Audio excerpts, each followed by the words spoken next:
Well, congressional leaders want to examine the tax code changes. Isn't that interesting? Apparently, coming to the realization that corporations are coming up with addresses in Ireland and Switzerland and other places. As a matter of fact, the mergers that are going on, they believe that many, which is the case, many of these mergers happen because they buy foreign companies, and there's a law that was enacted back in 2005 that says that if you buy a company and the company is a significant part of your now combined business, you can change your corporate address to that country. And that's why mergers and acquisitions have been happening so much.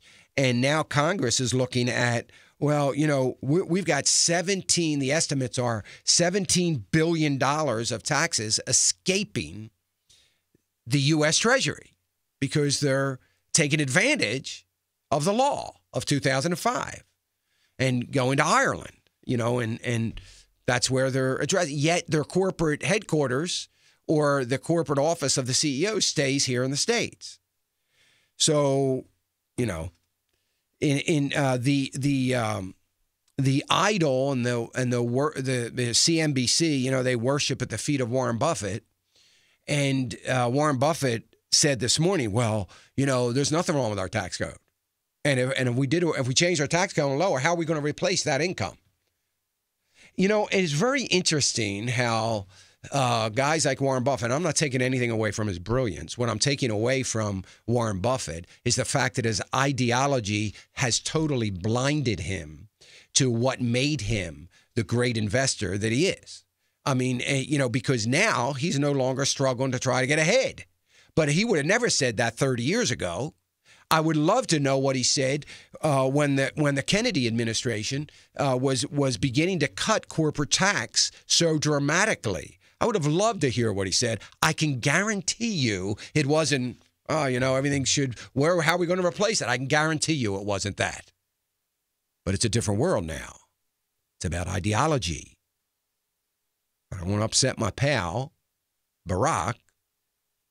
I don't want to upset my political left-leaning buddies. So, you know, well, we got to think. I mean, he can't in a million years believe. He can't. He just can't believe because he's too smart for this. That cutting a 35% tax rate on corporate America is not going to help the economy grow, thereby increasing what happens with corporations here in America, thereby increasing the revenues and the tax stream. I mean, come on. He's got to know that.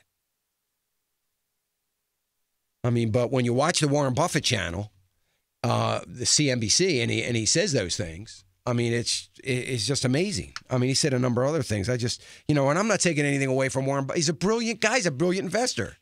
But why don't you stick to what made you so brilliant instead of allowing your political ideology to step all over it?